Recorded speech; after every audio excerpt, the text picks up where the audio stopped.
नमस्कार, आप देख रहे हैं द राइट न्यूज और मैं हूं सुप्रिया। आज हमारे साथ द राइट कॉन्वर्सेशन में श्री डी एन साधु जी आए हैं, जो कि एक सोशल एक्टिविस्ट हैं और state secretary pensioners and state senior citizen welfare society JNK के और साथ ही साथ यॉक्स के सीनियर एडवाइजर भी हैं।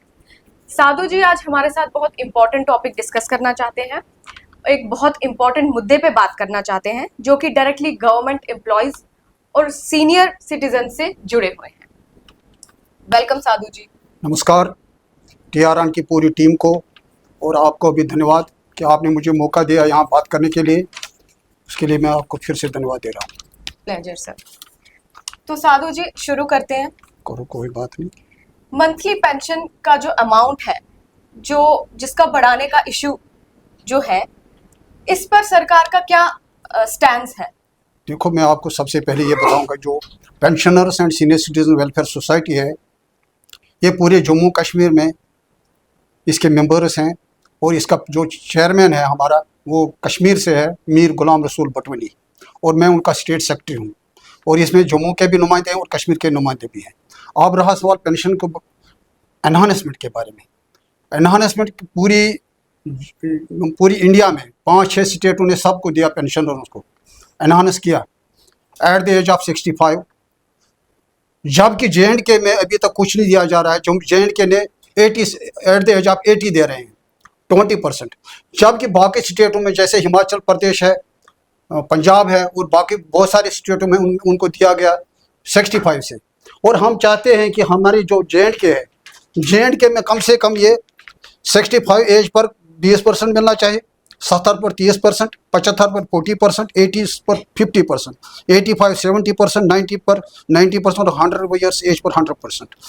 क्योंकि आज जो 55 साल की एज में रिटायर हो गया या 58 साल की एज में रिटायर हो गया, is it possible that he will wait for 42 years या 45 ईयर्स टू गेट 100% पेंशन? उसके लिए तो ये जुल्म है। इसलिए हम चाहते हैं कि ये जो भी है सब एनहांस करो फ्रॉम द एज ऑफ 65। वो 18 महीने का जो DA होल्ड पे था, उसका रिलीज होने का क्या कोई प्लान है? हाँ, सेंट्रल गवर्नमेंट ने ऑलरेडी इसमें अपने व्यूज दिए हैं कि ये 18 महीने का देना है, क्योंकि उसमें कुछ सुप्रीम कोर्ट की डायरेक्शंस आई है कि इन सब को दे दो। लेकिन देखो, अगर इनको एम्प्लॉयज को स्टॉप करना ही है, हमें उससे, मैं नहीं बोलता हूँ उनको स्टॉप करो, लेकिन पेंशनर्स के लिए ये जुल्म है। क्योंकि पेंशन बेचारा ऑलरेडी, उनको दवाइयों की परेशानी है, खर्चे ज़्यादा है, आजकल मुश्किलात में है, उनको कम से कम ये 18 महीने का तो रिलीज करो।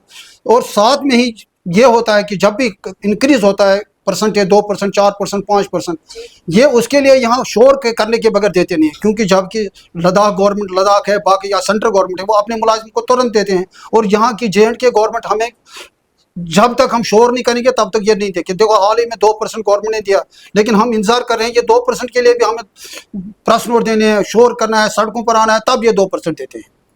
जी, तो मैं अगले सवाल पे आना चाहूंगी। मेडिकल अलाउंस काफी टाइम से सेम है, इसमें कुछ इंक्रीजमेंट का चांस है? इंक्रीज हो सकता है कुछ? देखो, सेंट्रल गवर्नमेंट ने अपने मुलाजिमों को 1000 रुपया किया है, जबकि JNK के पेंशनर्स और employees both are getting only 300। ये इनजस्टिस है और क्या है। और हम यही बोलते हैं, जो सेंट्रल गवर्नमेंट को अब 1000 रुपया देते हैं, यहाँ के मुलाजिम को भी दे दो, पेंशनर को भी दे दो। क्योंकि 300 से उनको क्या बनेगा? कौन सी दवाई वो लाएंगे 300 में, जबकि 4000, 5000, 6000 रुपये मंथली लगता है पेंशन को, ये दवाइयों को। कम से कम यहाँ इंक्रीज तो करो। और साथ में मैं ये बताऊँ, जबकि JNK लद्दाख एक ही स्टेट थी, लद्दाख जो आजकल सेपरेट यूनिट है, वहां पर उन्होंने उनको 1000 रुपया तो कर दिया 2020 से। और JNK में ये क्यों डिस्क्रिमिनेशन है? यहाँ के पेंशनरों के साथ, यहाँ के मुलाजिम के साथ डिस्क्रिमिनेशन है। ये कब देंगे और कब तक आपके सब लोग सड़कों पर आएंगे तब देंगे? जबकि सेंट्रल 2 मिनट में हल करता है अपने मसला। लद्दाख ने भी कर दिया, लद्दाख LG ने 2 मिनट में किया। यहाँ के LG साहब और यहाँ के गवर्नमेंट, यहाँ के एडमिनिस्ट्रेशन साइलेंट है। जी बिल्कुल। और हम उनसे अपील करते हैं कि ये दे दो, जो हमारा जेन्युइन राइट है वो दे दो। जी जी।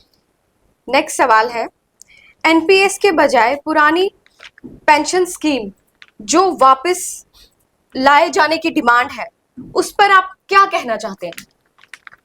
देखो, गवर्नमेंट ऑफ इंडिया ने एनपीएस की जगह यूपीएस लागू कर दिया 1 अप्रैल से। राइट।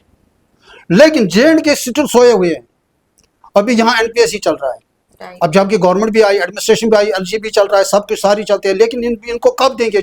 चाहे इनको यूपीएस देना है, ओल्ड पेंशन देना है, क्या देना है, एनपीएस को खत्म करो। यहाँ भी यहाँ किस लिए इंतजार करना है? क्यों ये बेचारे दरबदर हो जाएंगे? क्योंकि आपको पता है जब ये बेचारे रिटायर हो रहे हैं एनपीएस वाले, उनको 200, 400, 500, 800 रुपये मिलता है हार्डली।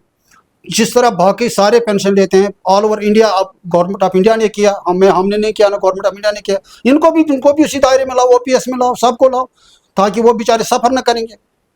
बिल्कुल, मैं आपकी बात से सहमत हूँ।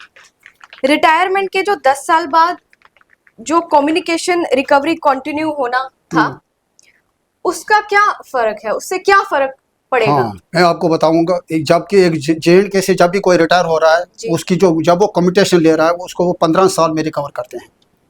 जबकि गुजरात गवर्नमेंट ने, पंजाब गवर्नमेंट ने और बहुत सारी स्टेटों ने सब एम्प्लॉयज, सब पेंशनरों को 10 साल के बाद स्टॉप कर दिया। No doubt there are directions from the court, Punjab high court का ऑर्डर है, गुजरात ने खुद ही कर दिया एडमिनिस्ट्रेशन ने, और जेएंडके में कैट ने दिया कि 10 साल के बाद इनका रिकवरी स्टॉप करो। उसके बाद हाई कोर्ट ने उसमें और ठप्पा डाला कि वो इसको स्टॉप करो।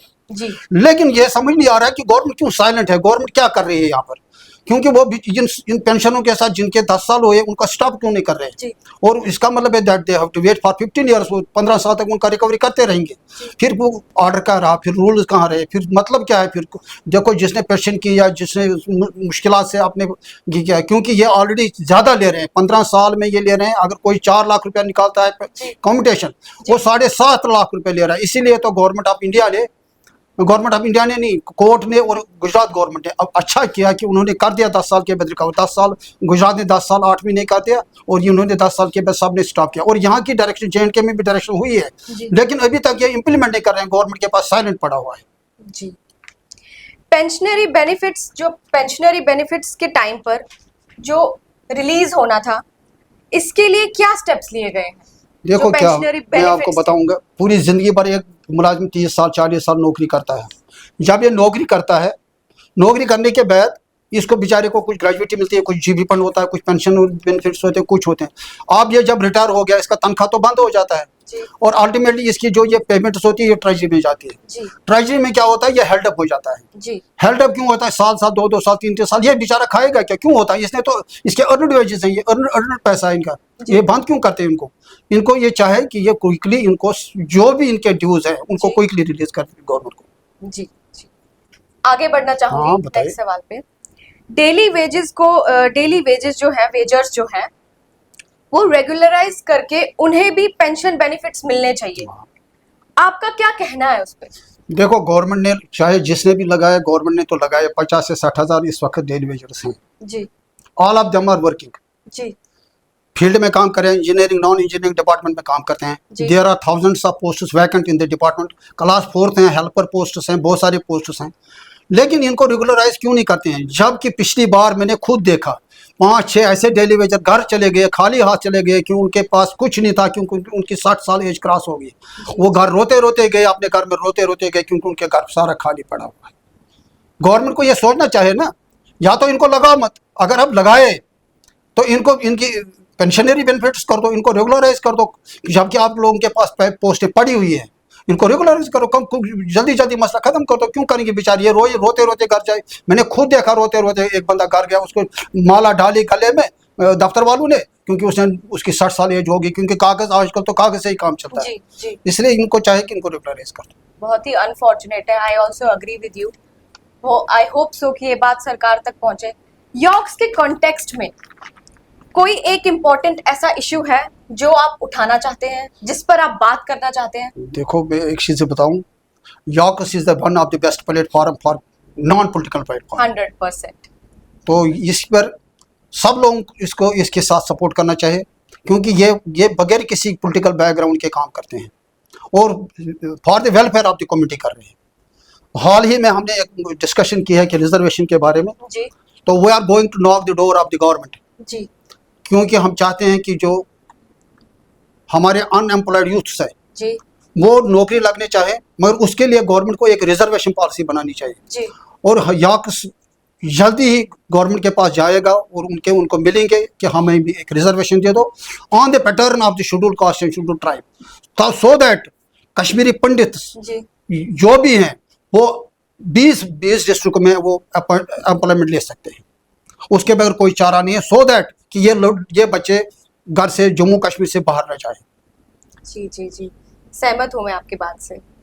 जो म्युनिसिपल के इलेक्शंस होते हैं उसमें आपको क्या लगता है, ये टाइम पर होंगे या क्या इसकी ग्राउंड रियलिटी क्या है?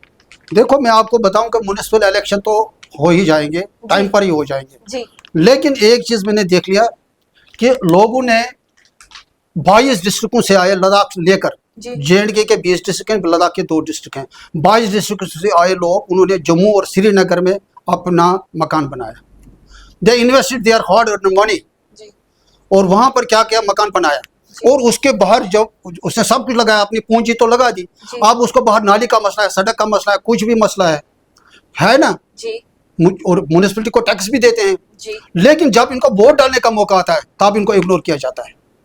इसलिए सबसे पहले यह है, जिन्होंने भी श्रीनगर म्युनिसिपल एरिया में और जम्मू म्युनिसिपल एरिया में मकान बनाए हैं उनको वोटिंग राइट, म्युनिसिपैलिटी में वोटिंग राइट्स दे दो।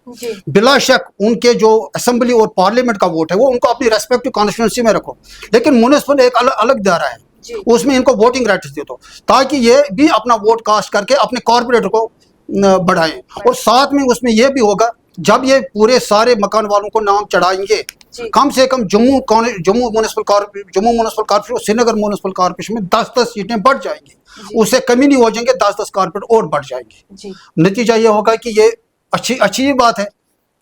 मैं आपका धन्यवाद करना चाहूंगी, आज आपने अपने बिजी शेड्यूल से हमारे चैनल के लिए टाइम निकाला, इतनी मीनिंगफुल कॉन्वर्सेशन के लिए टाइम निकाला। आई होप हमारी बात जो है वो सरकार तक पहुंचे। और मैं इसी के साथ अपना आज कार्यक्रम अंत करना चाहूंगी। Please don't forget to like, share, subscribe, जितना हो सके हमें सपोर्ट कीजिए। नमस्कार।